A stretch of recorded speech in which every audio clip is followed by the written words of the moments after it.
It's going to be about China. We're going to focus on the Olympics, of course, but on China in general, and there's no one better to talk to than Gordon Chang. Gordon, you all know Gordon. Gordon is an author. Gordon happens to be a lawyer. You may not know that, but a very accomplished lawyer.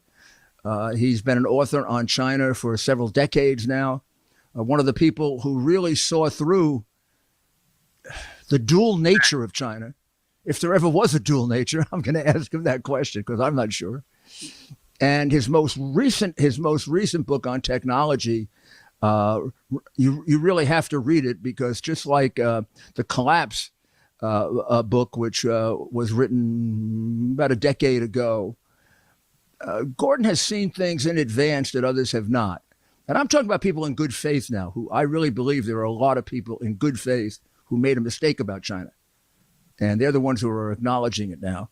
The ones who aren't, well, that's a different story. But I want to talk to him about China in general, but I want to start with what's on all of our minds, the Olympics. So, Gordon, how do we, as a decent country who has a Declaration of Independence that's one of the oldest great documents of liberty in the world, we're not consistent as we should be, but we stand for liberty and freedom. And this nation is the outlier. I don't think there's any nation, certainly in the current world, that's slaughtered as many of its own people. It continues to do it right in our face with genocide going on, and it's hard to even count. How can we have how can we participate in this? It almost seems like it's, I hate to use the word sinful to do it. How do you understand why we're doing it and the arguments for and against it, and then your conclusion on it, if you wouldn't mind? Yeah, the Biden administration certainly is conflicted. They want a long-term relationship with China. They want China's cooperation on things like climate change and Iran. And so they're doing the bare minimum when it comes to issues involving human rights. And that means the Biden administration tried to cut the baby in half with this diplomatic boycott. American diplomats not going to the opening and closing ceremonies of the games, President Biden not going to Beijing. But we're allowing our athletes to participate. This is a difficult case for the United States because, of course, everyone wants to have the athletes have that opportunity to participate, to compete, and for some of them, the opportunity of a lifetime.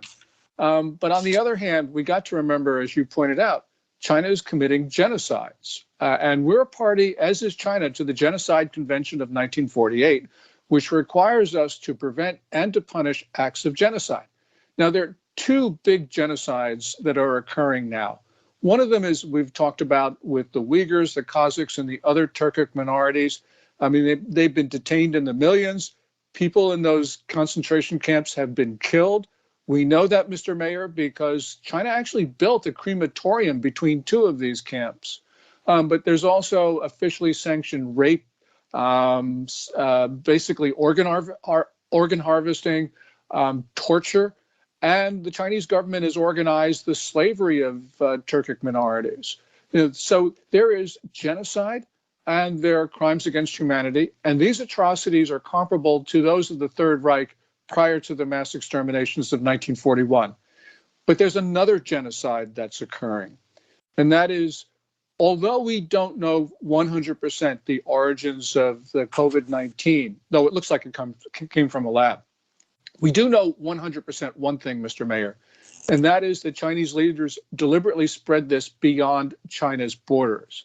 They lied about contagiousness, and while they were locking down their own country, they were pressuring other countries not to impose travel restrictions and quarantines on arrivals from China. You put those two things together, and it's clear that they wanted to spread this disease around the world.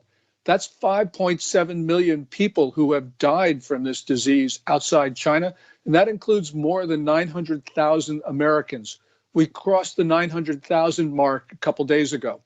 So those are two genocides. And as much as we'd like to have the athletes participate, nonetheless, we can't ignore the mass killing, both inside and outside China. So inside China, the genocides that we know about. The most prominent are the Uyghur people, and that's usually reported that about 2 million are in various forms of concentration camps, ranging to death camps, slavery camps. The others are also subject, the ones who aren't imprisoned are subject to all forms of degradation and slavery. And so how many roughly are there of Uyghurs in China that could be subjected to this kind of torture? The estimates are that there have been between 1 and 3.3 million Uyghurs who either are in the camps or have been in the camps.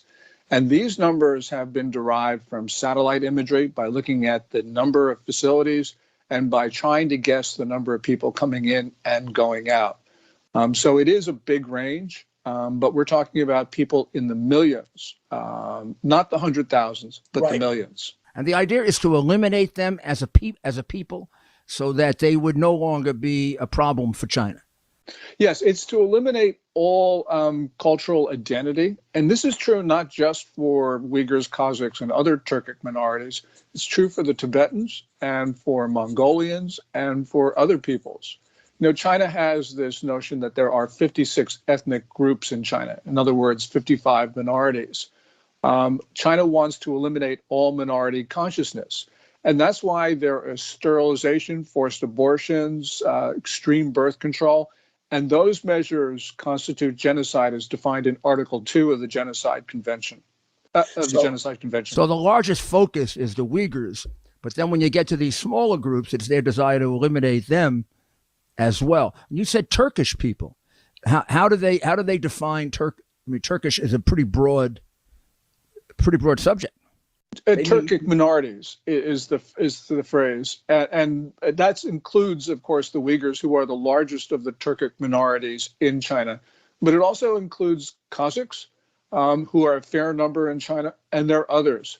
And these are people who live in what China calls the Xinjiang Uyghur Autonomous Region, what China believes is the northwestern part of the country, which was once independent, East Turkestan. And there are many Uyghurs who desire to go back to that independent status. Are they also in other parts of the country?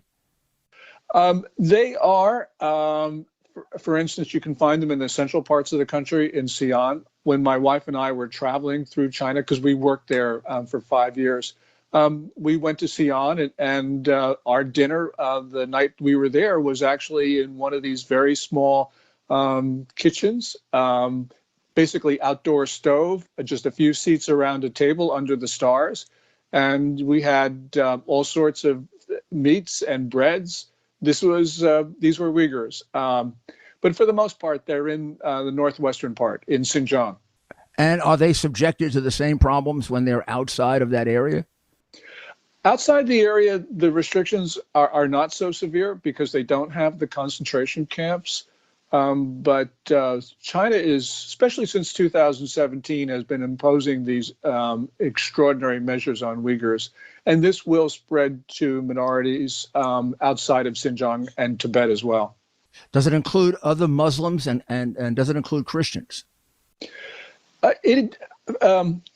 Not to the same extent as we're seeing the crimes against humanity. But we do know that, for instance, Christians are being held in black jails throughout China.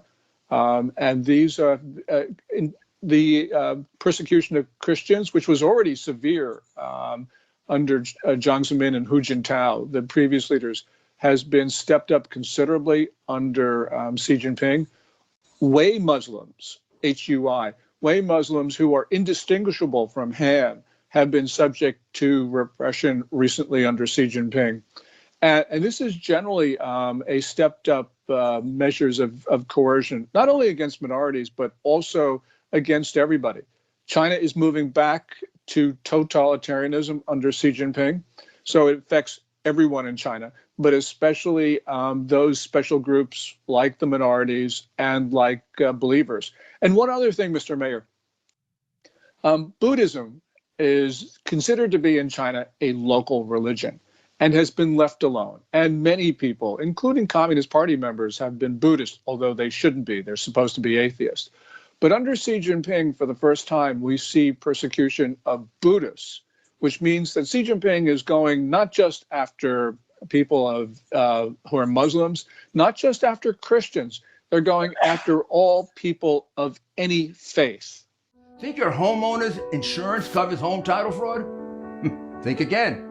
And neither does your common identity theft program. The FBI calls home title fraud one of the fastest growing crimes, which is why you need to go to HomeTitleLock.com, America's leader in home title protection. Here's the problem. The deed to your home is the only document that proves you own it. And the deeds to all of our homes now are online. In minutes, a criminal can find and forge your name off the deed to your home and refile as the new owner. Like Jeff, who spent a fortune in legal fees after a thief forged himself onto the deed to Jeff's home and took out loans. Jeff didn't have home title lock then. He does now. Or Deborah, who thought our common identity theft service would protect her. We're having the biggest sale ever on overstock clearance and brand new products. For example, save 60% on our Goose Down comforters, the best comforters ever. They go perfectly with our MyPillow bed sheets and duvet covers. Save 25% on our brand new kitchen towels. They're made with the same technology as our famous My Towels. Our initial quantities are extremely low, so get them now before they go. Our seasonal flannel sheets are finally in. You save up to 50% and they sell out fast every year, so order now. They're truly the best flannel sheets you'll ever sleep on. Or save up to 80% on all our clearance items. And this is where it gets even better. For a limited time, your entire order ships absolutely free. So go to MyPillow.com or call the number on your screen. Use that promo code to get deep discounts on all MyPillow products. And for a limited time, your order ships absolutely free. Doctrine that faith, that belief in God, belief in religion would interfere with the higher authority, which would be your loyalty to the government, that it'll interfere with your blind loyalty to socialism and communism. Absolutely. Xi Jinping demands absolute obedience. There is no tolerance for anything that is not doctrinaire communism and atheism.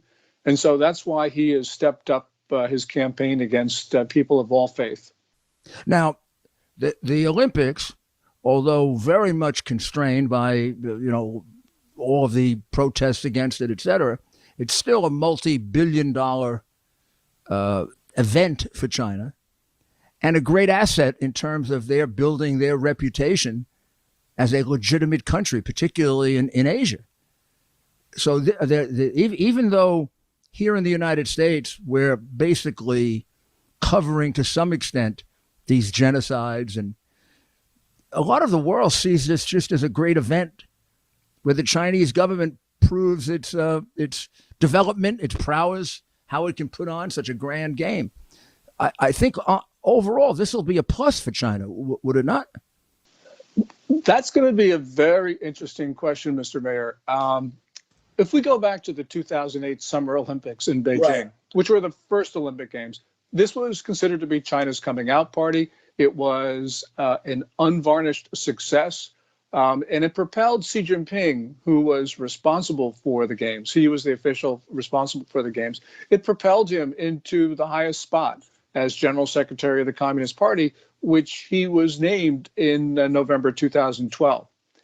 These games, China is a different message. It's not like we've emerged. Their message is, we're going to do whatever we want, and we're proud of it. We're proud of our genocide. We're proud of our aggression towards India. I mentioned those two because you had, for instance, one of the two athletes who lit the torch, the cauldron, is a Uyghur.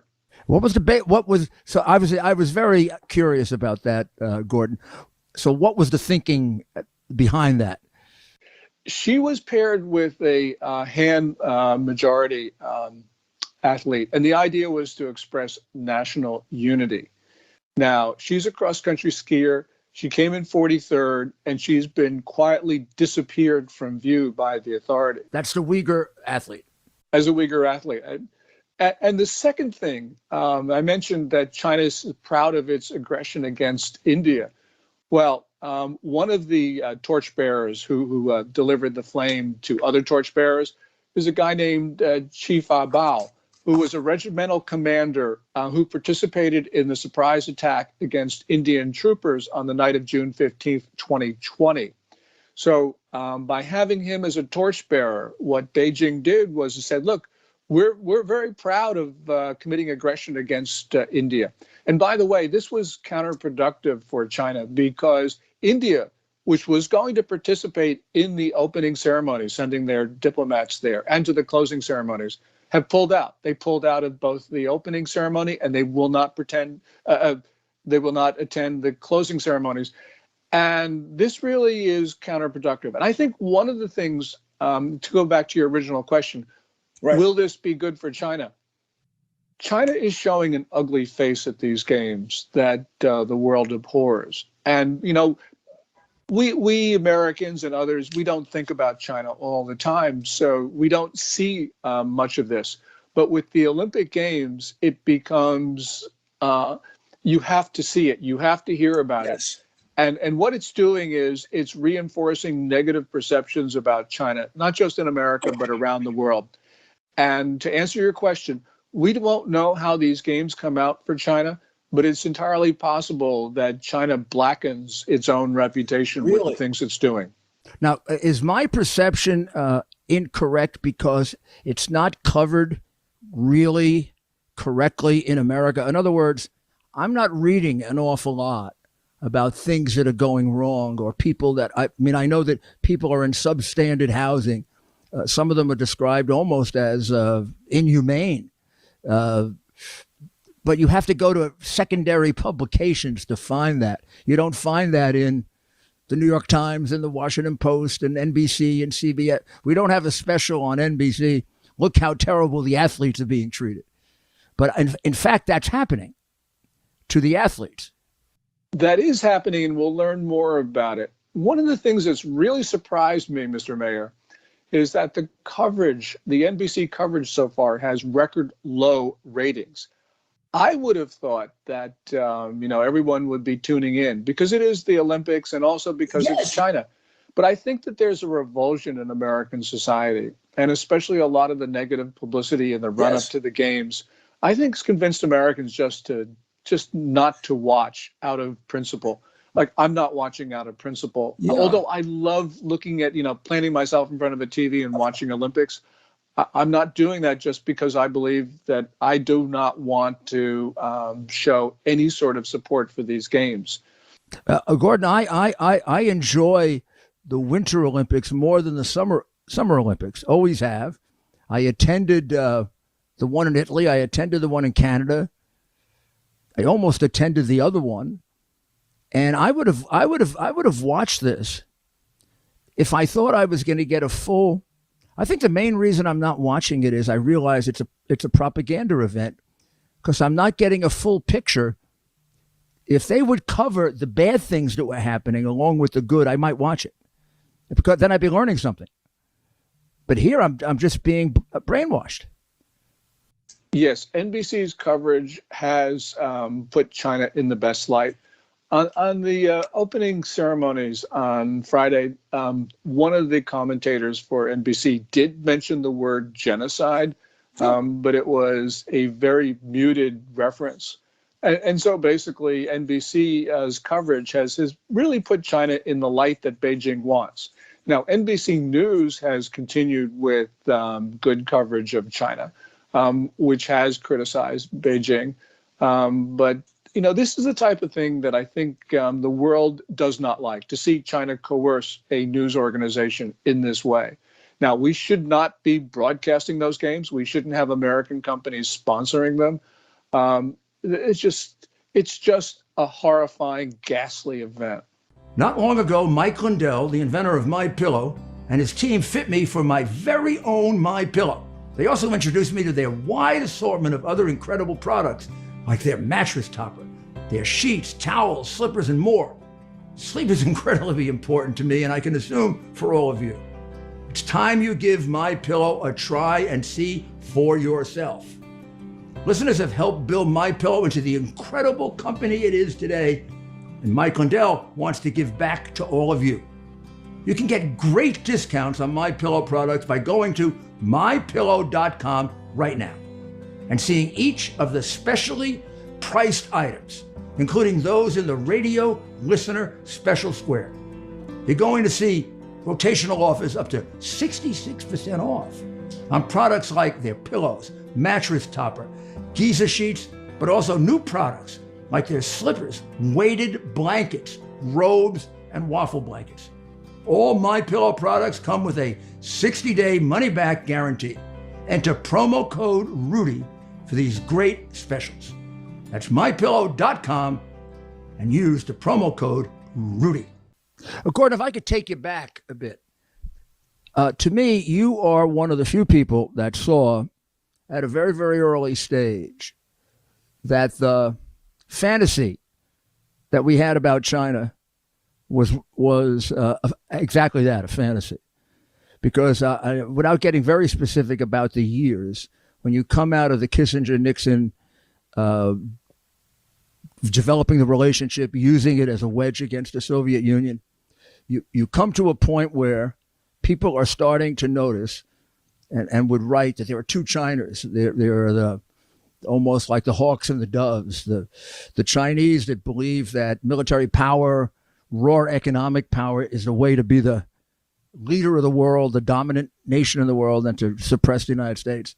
Then there's the argument that there are people who are more dovish, and they believe that a great economic relationship with either the United States or the world powers is what they want, but they're not militaristic.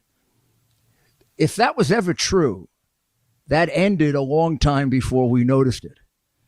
So you've written about this. So I have two questions for you. Was it ever true?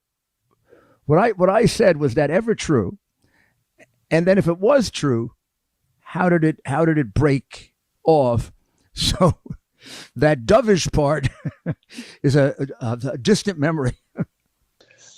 Those are great questions. China, of course, is a big place. You've got the Communist Party, which has always been militant. Sometimes it hasn't expressed its militancy, but it has always had this view that it should rule the world. And it has been brutal, not only to foreigners, but especially to its own people. We don't know exactly how many people, Chinese people, have died, but it's in the tens of millions. Low estimates, 30 million, higher estimates, 80 million. This is the Great Leap Forward, the Cultural Revolution, the anti-rightist campaigns, anti-landlord campaigns. The toll on the Chinese people is the highest in history. So the Communist Party has blood on its hands. Now, the Chinese people, of course, we have seen the best of humanity in China, but we've also seen the worst. For us Americans, it's been complicated. It's been hard to see, largely because Beijing is a master in propaganda and because they've closed their country off. So it's difficult to understand a lot of this. I had the advantage of having a father who lived in China, was born in China, who went through some, World War II, was fortunate to leave to come to this country, was fortunate to be able to stay in this country. And the other thing that I've sort of had advantage of is that Lydia, my wife, and I actually lived and worked in China for 5 years, from August 1996 to May 2001. And when you live there, you get a very different view of the country than if you just come in. I can remember both Lydia and I were really, really optimistic about China when we arrived in August of 1996. And I can remember her on the phone saying, "Mom, China's not communist anymore." And I agreed with her. And this is what my clients would say as they buzzed into Shanghai. They stayed at the Grand Hyatt, which is one of the most spectacular hotels in the world, and would say China's not communist anymore. But, we lived and worked there. We traveled around the country. We talked to people. We saw things. And it was evident to us that China was still communist and that it was fragile. And so we saw a very different side of the country. For decades, we had this engagement policy where we tried to integrate China into the international system because we thought that as it became powerful, it would become benign. It would see that it would have a stake in the existing order. Robert Zoellick, when he was Deputy Secretary of State, gave that famous speech in 2005 about China becoming a responsible stakeholder, quote unquote, in the international system.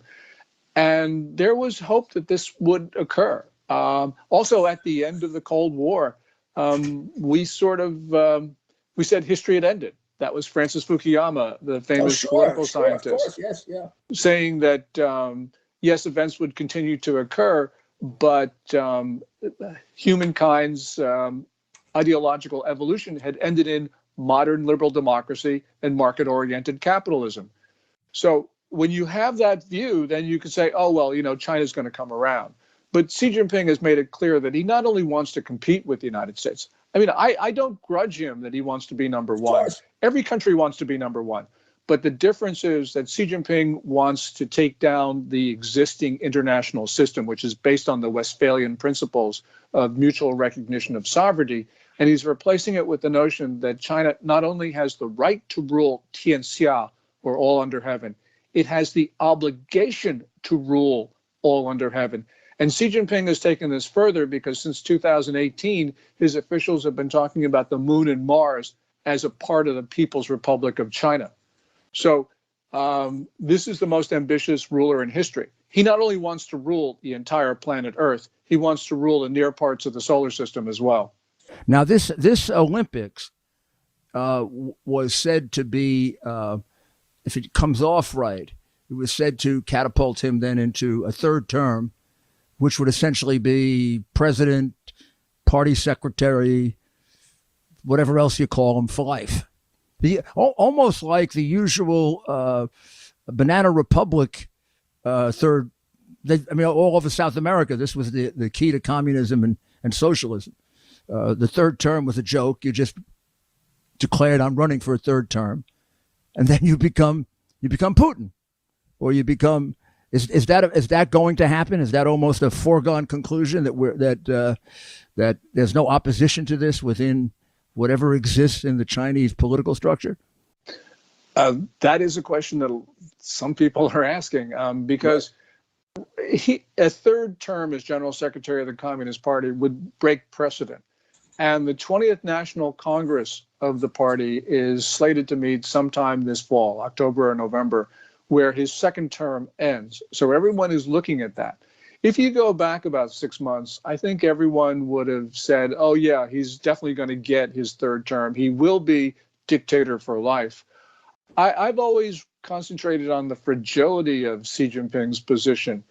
And the reason is that, and if I can give a little context, prior to Xi Jinping, no general secretary of the party, in other words, no ruler of China, ever got too much credit or too much blame because every decision of consequence was shared by every top leader. Xi Jinping changed that because he grabbed power from everybody else. And as he did that, he grabbed accountability. And that means that in 2017, which you mentioned, where things were going well for China, it was great being Xi Jinping because you got all the credit because you were responsible for everything.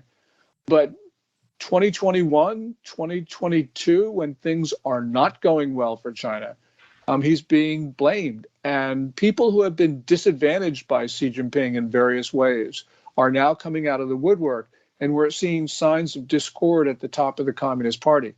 We don't know exactly what's going on, Mr. Mayor, because it is an opaque system, but we are seeing things that do not occur in the absence of intense infighting. And so therefore, I think it is not a foregone conclusion that he's going to get his third term. Probably he will, but I think there is a lot that can happen between now and the end of this year. Well, that's very encouraging, actually, and a change from where things were, let's say, 6 months ago. Now, you have always, from way back, taken the position, which, by the way, I agree with, more by instinct than the knowledge that you have, but that China will not survive the way it is. It may do an awful lot of damage the way it is before it collapses. But do you still see that? Is that still something that you can see within the structures of what's going on in China, that inevitably it has to collapse? I think so, and I've been wrong on timing because I thought it would occur earlier. But right not as now, bad as Al Gore. Left Al Gore, we wouldn't be here. right, climate change would have killed the human species. Only the cockroaches would be living. China right now faces simultaneous crises. It's got a debt crisis, which we've heard the company called Evergrande Group, China's largest property developer at one time, now not so large, but it has a staggering $305 billion in liabilities. And since September, it has not been able to meet its bond and other obligations. We've seen about a dozen other Chinese property developers also default or not make payments. And because China has too much debt, I don't think that it can get past this debt crisis. You know, by some estimates, its debt equals 350% of its gross domestic product. Some people say more, some people say less, but the point is it's got too much debt. It's got a stagnant economy, so it's not producing the output to be able to service its debt. There's worsening food shortages, a depleted environment, and accelerated COVID-19 outbreaks, and China is not able to deal with those because it doesn't have. Those are suppressed generally, so we wouldn't find out about the COVID outbreaks in China, at least not when they happen. Right. We get thoroughly managed reports of this. China, for more than a year, has had no deaths from COVID, according to official sources. Its total deaths for the entire epidemic is 4,636, which is ludicrous. But they don't have an effective vaccine. And so their only real defense against this is isolation, which means draconian lockdowns, which undermines their economy. And one other thing, Mr. Mayor, and that is China faces the steepest demographic decline in history in the absence of war or disease. Chinese demographers say that by 2065, China will lose 1/2 of its population. That means by, let's say, the end of the century, doing the arithmetic and carrying it out, China will be 1/3 as populous as it is today. I don't know how they're going to manage that because this is unprecedented. So you put all this together, I don't think the Communist Party is able to deal with these challenges, especially simultaneously. Is that the reason for the almost now obsessive concentration on military buildup? It seems to me in the last 4 or 5 years, much more than ever before, China is deliberately trying to challenge our Navy, our Air Force. We're the second biggest Navy, we're the first biggest Navy, we're the second biggest Army. I mean, you hear them putting that out all the time. Is that to take concentration away from the underbelly, which is in essence rotting? I think so. I think Chinese leaders are starting to see a closing window of opportunity to achieve what they consider to be historic goals. We started to see this in Chinese propaganda in the beginning of 2020. And I think it's affecting their mentality. So, this is, as some people call it, the decade of concern. This is the decade where China is got the incentives to do something that will take us by surprise, some act of aggression someplace. And that's why we've got to be concerned. We have a Pentagon who says, well, if we have a fight with China, it'll be in the 2027, 2035 timeframe. They're retiring planes, they're retiring ships. They shouldn't be doing that because if there's going to be a conflict with China, I think it's going to be now. And we need every ship, we need every plane, we need more stores, we need to harden our facilities in Asia. We need to understand the nature of the challenge because we come from a democracy, we're Americans. We don't understand the nature of evil. And the regime, unfortunately, is evil and malicious. and it is willing to kill in great numbers to achieve its aims. Now, what is their appetite for war? That is a great question. China tells us that one of its advantages over America is that it is tolerant of casualties. Now, I actually don't think so. I look at it the other way. I think they're more casualty adverse than we are. And I'll give you an example. I mentioned that surprise attack in the Himalayas against India on the night of June 15th, 2020. India quickly admitted 20 of its troopers were killed. China didn't say anything until February of last year, and then they said they were 4. It has come out in a TASS press release that there were about 45 Chinese who were killed that night. This is confirmed by a report in Australia. And that torchbearer that I mentioned, Chief Bao Bao, he was a regimental commander. He led that attack. He ran away in panic. And because of that, the reports are that his troopers then panicked and they drowned in a river, a couple dozen. So we believe that there was about 40 to 45 Chinese who were killed that night, but Beijing won't admit it, which means that they are extremely casualty adverse. Mm-hmm. And this is one of the reasons why I have some hope for Taiwan and other places. But nonetheless, we've got to remember that Xi Jinping has a very low threshold of risk, and because he's got full accountability, because he's made a lot of enemies. And if he feels he's going to die anyway, he could do something which we consider to be irrational. And so we got to be really concerned about China and what it would do. Even though it's casualty averse, they can still take us by surprise. Now, how aware are they? Of course, it would mean Xi going down the line of the weaknesses that they have that you just pointed out. Are they in denial of that? Are they quite aware of it? Or is it somewhere in the middle? I don't know the answer to that question. Got to remember that although they have been very successful in preventing news from coming out. Now, this not only limits our ability to understand China, it limits the ability of senior leaders in Beijing to understand China, because officials underneath them are afraid to report bad news. So if you're talking about a lower level official, like some county or some township guy, right, they know everything.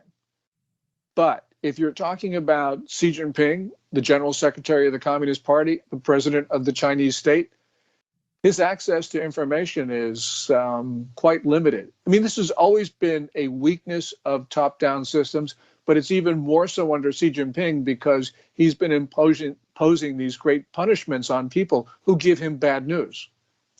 So they may not be as aware of the fact that they have a time frame, in essence, and that this is going the wrong way. But their level, the other thing that's their level of poverty, of abject third world poverty. How do we get a good fix on? I mean, it's almost as if China is two countries: a developed country and a completely underdeveloped country. What's the breakdown there? Well, in tier 1 cities like Beijing and Shanghai, I mean, these are very prosperous places. Not everybody there is prosperous, but it is extremely impressive. But if you go to places like where my dad came from, which is not that far from Shanghai, it's across the Yangtze River, it's developing, but there's still a lot of poverty there. And this is interesting because we were talking about what does Xi Jinping know and does he see a closing window of opportunity? It's interesting that he has declared that there is no longer any poverty in China because that's politically dictated because he needs to show success. He set a goal of eliminating poverty, so of course they had to meet it. So I don't know how much he knows about poverty, but poverty still exists when you start to look at some of the numbers and you start to travel around to some of the more remote places. What would be a good fix on it? A third of the country, half the country? in terms of population of the 1.4 billion? Yeah. In terms of people who are really poor, we really don't know, but I would say that it's somewhere in the neighborhood of 15%, maybe. Really, really poor, even by third world standards. And then you have people who are moderately well off. And then you have the fabulously wealthy. China's produced a lot of billionaires recently. Right. Which is, of course, a contradiction on the communist model, although not much of a contradiction, because every communist country has at the top multi-billionaires from the very beginning. It's a contradiction of the whole process of communism. Well, what do you think our response to this should be in the U.S., given all of these changing factors? What would be your advice to an administration, and I'm saying this, you're not, that seems to be paralyzed in being able to do anything about China? And I don't know if it's ideological, if it's corruption, or it's a combination of both. Yeah, I agree with your assessment of the administration, by the way. My advice would be we've got to cut our contacts with China. We got to cut trade. We got to cut investment. We got to cut technical cooperation. And by cut, I mean sever. And the reason I say this is because China uses every point of contact to try to overthrow our government. During 2020, they were very active in trying to change the outcome of the presidential election. They were in this from the very beginning. They were supporting Biden over Sanders in the Democratic primary. They were very much supportive of Biden during the general election. And they were fomenting violence on our streets. They were actually surreptitiously and even openly encouraging Americans to commit violent acts. And that's an attempt to overthrow our government. And we have been overwhelmed. Our FBI is overwhelmed. Our local law enforcement is overwhelmed. Our institutions are being overwhelmed by China. And until we can understand and manage our contacts with China, we have to cut those contacts in order to save our republic. I know this sounds extreme, but we can go through the things that China has done to try to actually advocate the violent overthrow of our government, using its contacts in all of our communities to do that. And so we haven't adequately defended ourselves. And until we get to that point, we need to end our relations with China. Would you agree that we really, until now, didn't have any sense of how deeply entrenched they had become, both through corruption, public relations, lobbying, and all sorts of in our society? I agree.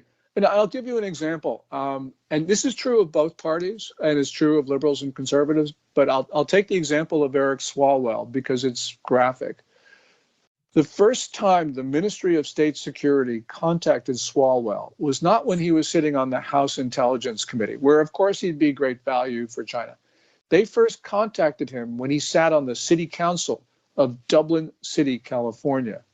That means he was not the only one that Beijing was grooming.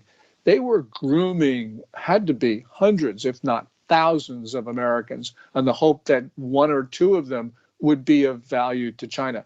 Now, the thing about Swalwell that I find extremely disturbing is not that China tried to contact him or was successful in establishing, a friend of his. I mean, if that were the case, we'd have nobody in Congress. We'd have nobody in the White House.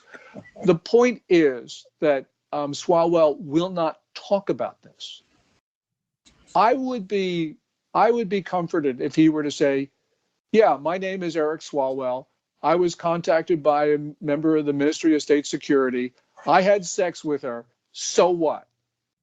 I mean, if he says that, it means that they don't have a hold over him. But by maintaining silence, he's indicating to us that he has something to be afraid of. That's something he doesn't want to talk about. Swalwell, as I mentioned, is only one of hundreds or thousands that the Ministry of State Security has groomed.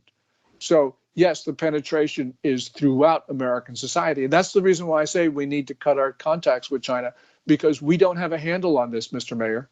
Yeah. And of course, he was one of the main, what would you call them, hitmen on Trump, one of the main spears not the main one, but he was consistently, every opportunity he had at a microphone, he would propagate some theory of Russian collusion or some form of treason or impeachment. So he definitely had a very, very strong agenda. It wasn't as if he was kind of neutral. Yeah, his agenda was the same as the Communist Party. And I'm not saying that he was doing it on behalf of the Communist Party or in coordination with them. But what I'm saying is that his goals were the same goals of China's Communist Party. So this is something that we have got to think about.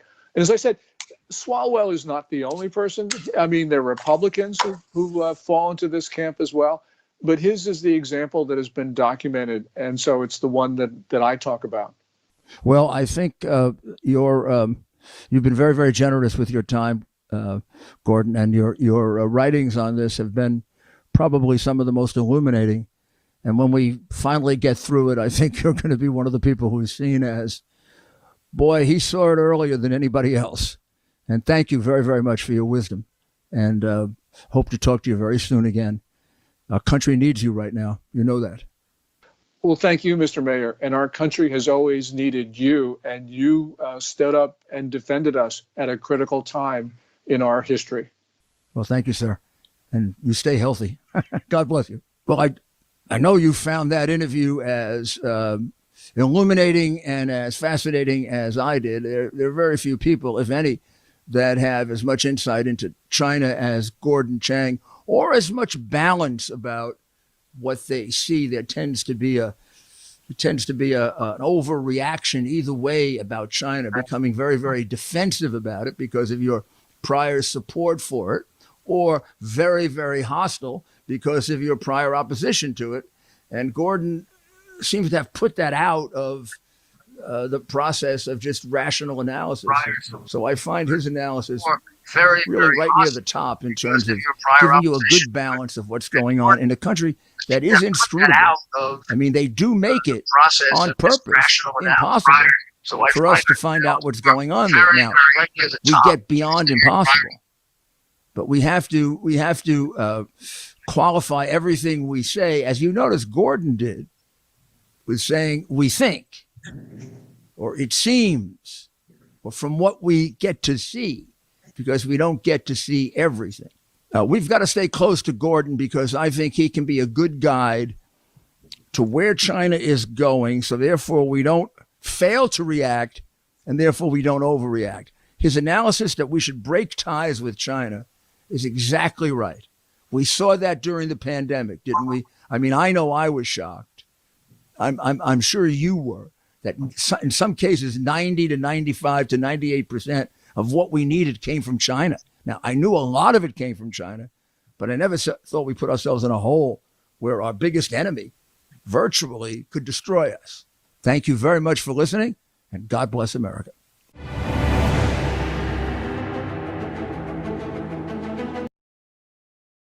And if I put my name on something, I truly believe in it. Today, I'm thrilled to introduce you to something I'm incredibly proud of. My own brand of organic specialty coffee, Rudy Coffee. Believe me when I say it's the best coffee you'll ever try. It's smooth, rich, chocolatey, and gentle on your stomach. It's so good, I even recommend drinking it black. It comes in 3 varieties, including what I promise is the best decaf you'll ever have. You can order now by scanning the QR code on your screen or by visiting rudy.coffee. By supporting Rudy Coffee, you're not just treating yourself to exceptional coffee, you're also supporting our cause, the cause of truth, justice, and American democracy. You'll also be supporting the Call to Action nonprofit, which is devoted to helping veterans and first responders. So you can make a difference and taste the difference by ordering today at rudy.coffee. Delivers on its promise to do good and never forget the sacrifices America's greatest heroes have made for us. Heroes who risked their lives to keep our communities and our country safe. Heroes like United States Marine Corps Captain and pilot John Jeremy Sachs. Captain Sachs sustained fatal injuries when his military aircraft crashed during training, killing him and 5 other service members. He's remembered by loved ones as courageous, brilliant, and devoted to his career, family, and friends.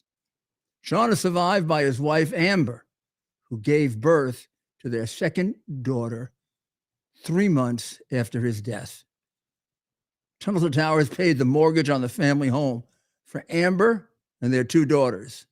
The foundation has helped over 1,000 military and first responder families navigate the worst of times by removing the burden of a mortgage payment. Our nation's heroes and their families need your help now more than ever. Donate $11 a month to Tunnel to Towers at T2T.org. T2T.org. That's T, the number 2T.org. T2T.org. Please donate now.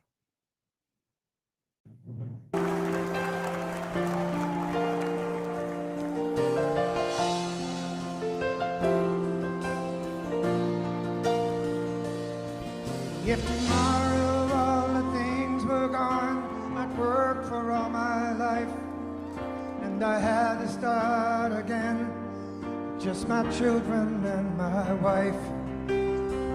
Thank my lucky stars to be living here today, 'cause our flag still stands for freedom, and they can't take that away.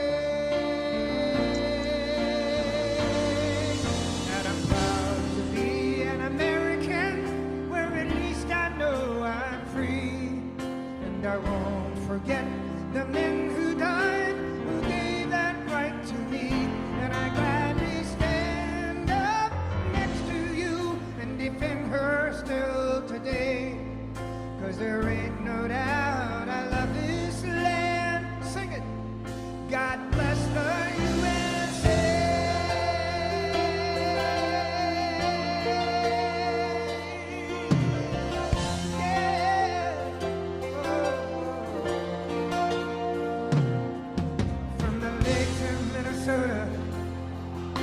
To the hills of Tennessee, across the plains of Texas, from sea to shining sea, from Detroit to Houston, and New York to LA.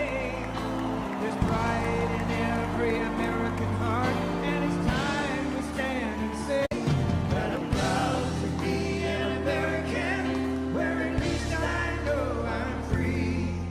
And I won't forget the men who died, who gave that right to me. And I gladly stand up next to you and defend her still today, 'cause there ain't no doubt I love this land. God bless the USA.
Thank you very much.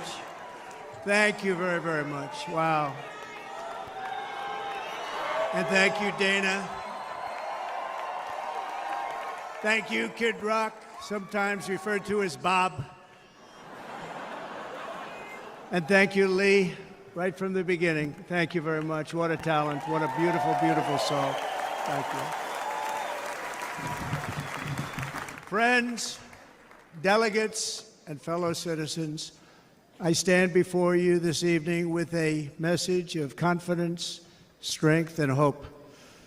4 months from now, we will have an incredible victory, and we will begin the 4 greatest years in the history of our country.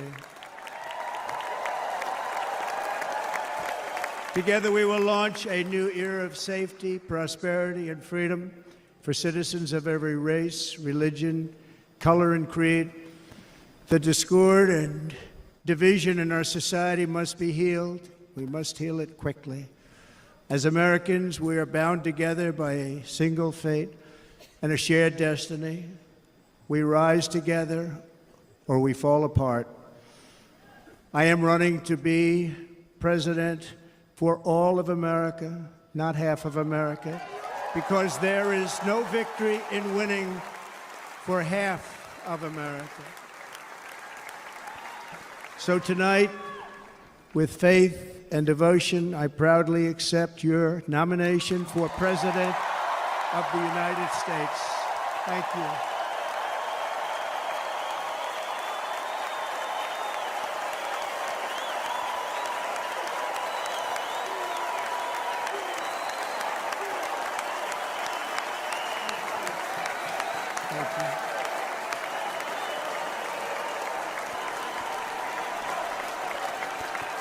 Thank you very much.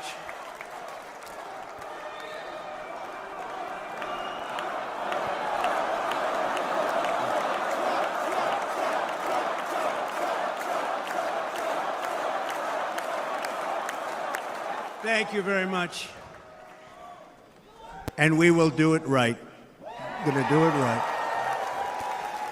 Let me begin this evening by expressing my gratitude to the American people for your outpouring of love and support following the assassination attempt at my rally on Saturday.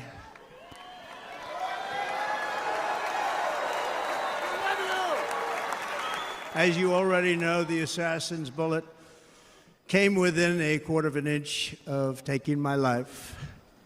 So many people have asked me, what happened? Tell us what happened, please.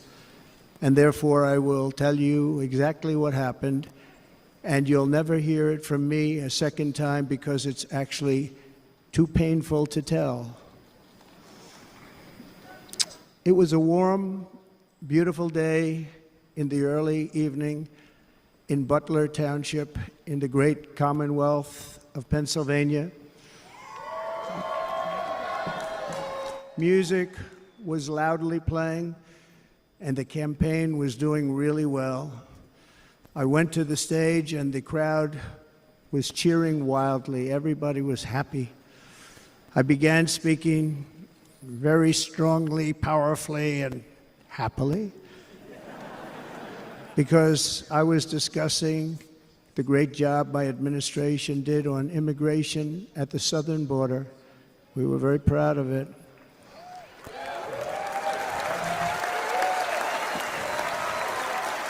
Behind me and to the right was a large screen that was displaying a chart of border crossings under my leadership. The numbers were absolutely amazing. In order to see the chart, I started to, like this, turn to my right and was ready to begin a little bit further turn, which I'm very lucky I didn't do, when I heard a loud whizzing sound and felt something hit me really, really hard on my right ear. I said to myself, wow, what was that? It can only be a bullet. And moved my right hand to my ear, brought it down. My hand was covered with blood, just absolutely blood all over the place. I immediately knew it was very serious, that we were under attack, and in one movement proceeded to drop to the ground. Bullets were continuing to fly as very brave Secret Service agents rushed to the stage, and they really did. They rushed to the stage.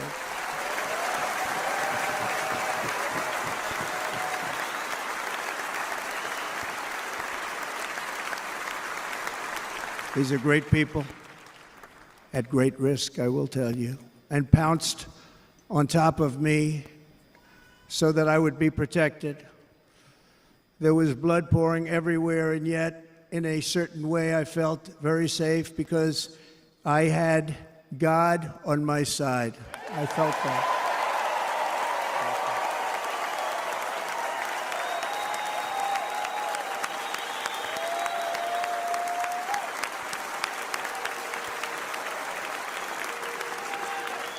The amazing thing is that prior to the shot, if I had not moved my head at that very last instant, the assassin's bullet would have perfectly hit its mark, and I would not be here tonight. We would not be together.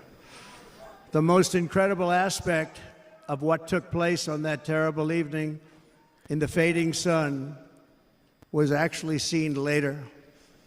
In almost all cases, as you probably know, and when even a single bullet is fired, just a single bullet, and we had many bullets that were being fired, crowds run for the exits or stampede, but not in this case. It's very unusual.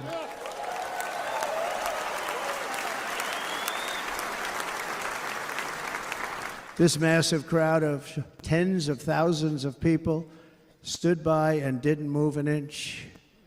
In fact, many of them bravely but automatically stood up looking for where the sniper would be. They knew immediately it was a sniper, and then began pointing at him. You can see that if you look at the group behind me. That was just a small group compared to what was in front.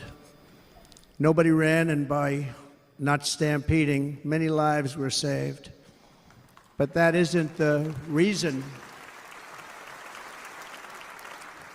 that they didn't move. The reason is that they knew I was in very serious trouble. They saw it. They saw me go down. They saw the blood and thought, actually most did, that I was dead. They knew it was a shot to the head. They saw the blood. And there's an interesting statistic. The ears are the bloodiest part. If something happens with the ears, they bleed more than any other part of the body. For whatever reason, the doctors told me that. I said, why is there so much blood? He said, it's the ears. They bleed more. So we learned something, but they just, this beautiful crowd, they didn't want to leave me. They knew I was in trouble. They didn't want to leave me. And you can see that love written all over their faces. Incredible people. They're incredible people. Bullets were flying over us, yet I felt serene. But now the Secret Service agents were putting themselves in peril. They were in very dangerous territory. Bullets were flying right over them, missing them by a very small amount of inches. And then it all stopped. Our Secret Service sniper, from a much greater distance and with only one bullet used, took the assassin's life, took him out.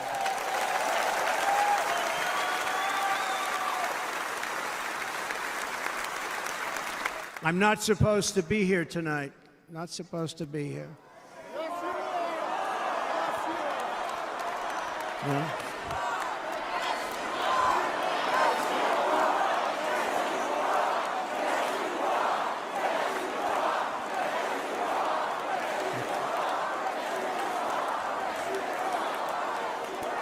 Thank you.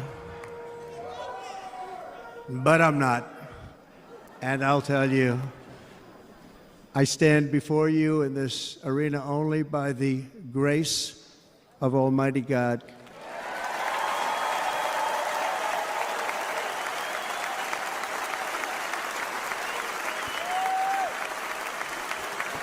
In watching the reports over the last few days, many people say it was a providential moment. Probably was. When I rose, surrounded by Secret Service, the crowd was confused because they thought I was dead, and there was great, great sorrow. I could see that on their faces as I looked out. They didn't know I was looking out. They thought it was over. But I could see it, and I wanted to do something to let them know I was okay. I raised my right arm, looked at the thousands and thousands of people that were breathlessly waiting, and started shouting, "Fight, fight, fight."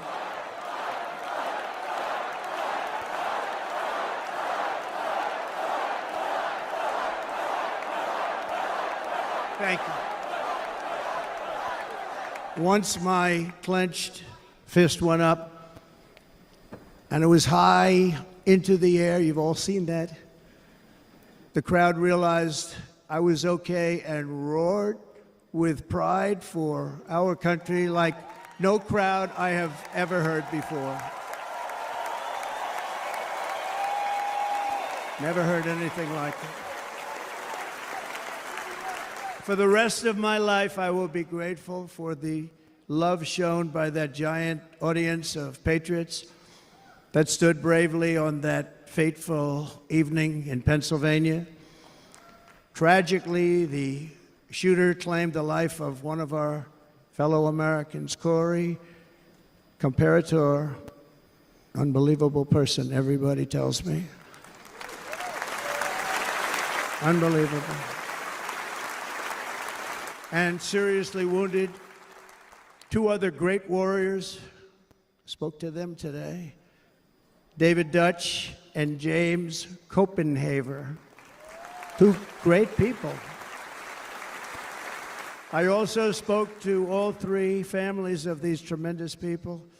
Our love and prayers are with them, and always will be. We're never going to forget them. They came for a great rally. They were serious Trumpsters, I want to tell you. They were serious Trumpsters, and still are.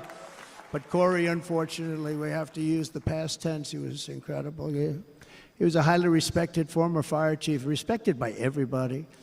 Was accompanied by his wife, Helen, incredible woman. I spoke to her today, devastated, and two precious daughters.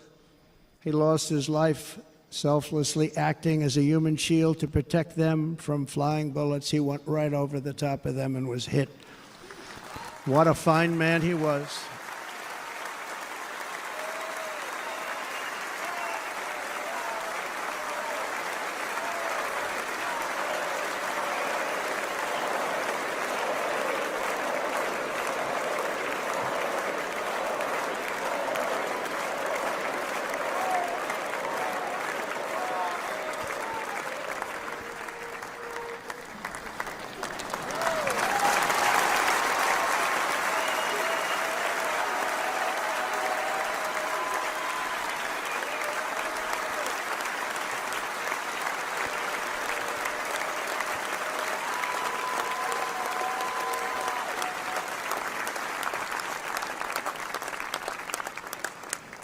I want to thank the fire department and the family for sending his helmet, his outfit, and it was just something, and they're going to do something very special when they get it. But we did something which cannot match what happened, not even close. But I am very proud to say that over the past few days, we've raised $6.3 million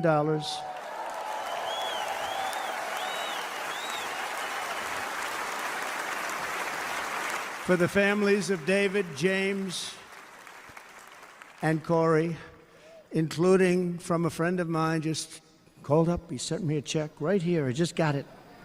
$1 million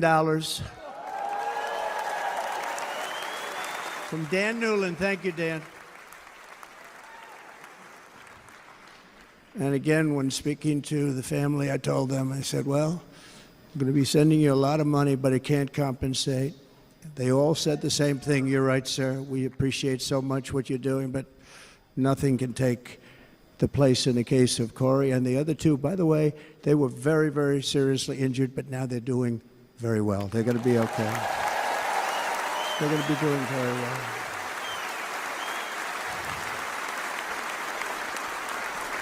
They're warriors. So now I ask that we observe a moment of silence in honor of our friend Corey.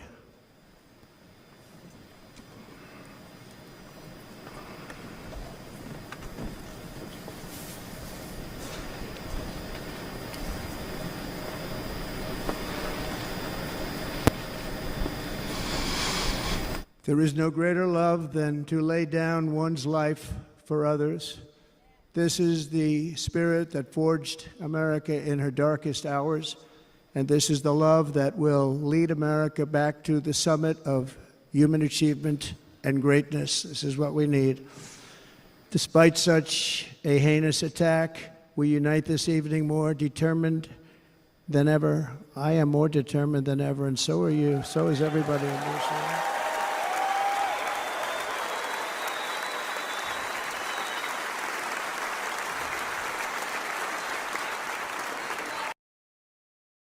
Bear the principle of common sense and rational discussion to the issues of our day.